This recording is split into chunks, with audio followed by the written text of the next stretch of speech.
We are lost, but we are not forgotten.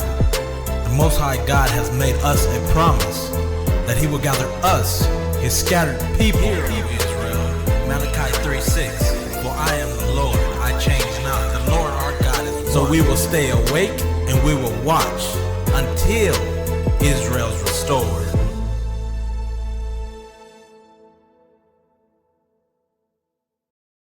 Shalom family.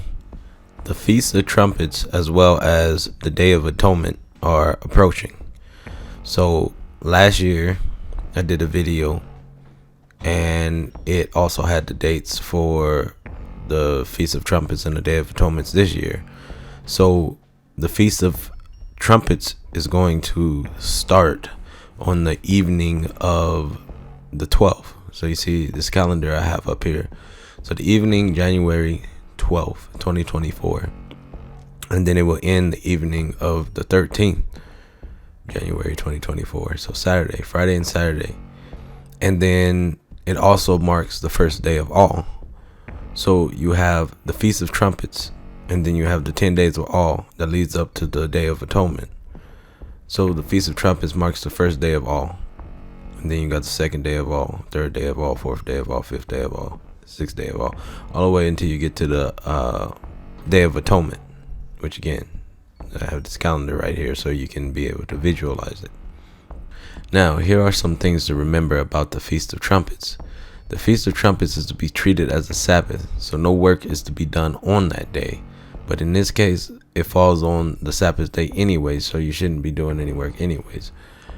And then it includes the blowing of the shofar. It requires you to reflect, repent, and make amends. So that's what you should be doing.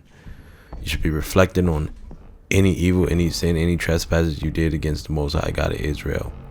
Repenting for those things.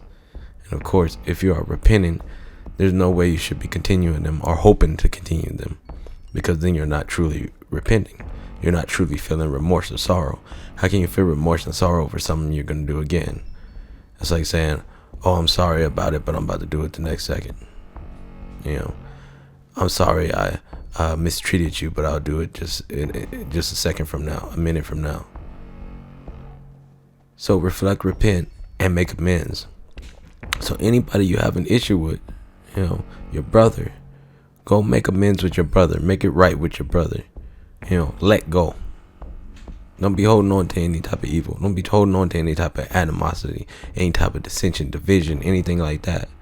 Any type of discord. Let all that go. And forgive. Stop holding grudges.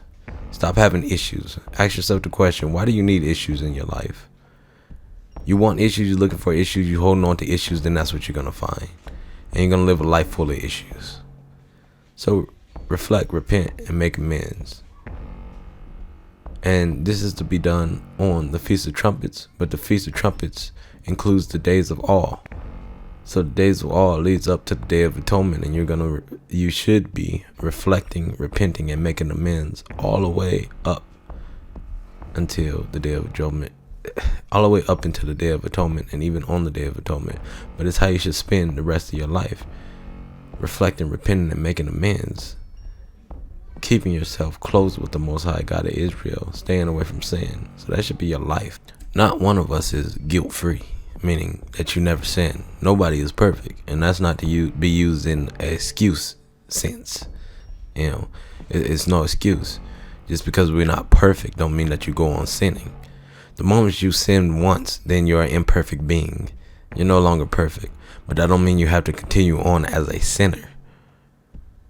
Having sinned and being a sinner is two different things. Being a sinner, you're continuing on in that. So stop, reflect, repent, and make amends. And then the Feast of Trumpets includes a sacrifice or offering. So this sacrifice or offering is to the Most High God. So the people take their offering to the priest, Levi priest, and then the Levi priest takes their offering and offers it to the Most High God, and then also pray and ask for the forgiveness of the people. As we have went over before, in this day and age, if you line up a lot of animals or whatever it is, and you slaughter them for sacrifice to the Most High God of Israel, they're going to try to put you behind bars. See, they can do their blood sacrifices for the devil. That's all fine. You're living in a demonic, satanic society. But if you do it for the Most High God, then all of a sudden you're going to end up behind bars. So what has been being done is that you guys will send your offering through CashApp, whatever it is, to your Levi priest. In this case, on this channel, the Levi priest would be me. And then I would ensure that that offering is made to the Most High God in the form of charity. So helping out our brothers and sisters, helping out those that are in need, giving it to a good cause, because one way or another you have to make an offering. That's part of your feast days. That's part of your holy days. You're making an offering, and this offering is to the Most High God of Israel. If you can't do it in one form, you do it in another form, whichever way you can, because these laws, commands, and statutes, they're forever. Your holy days is forever.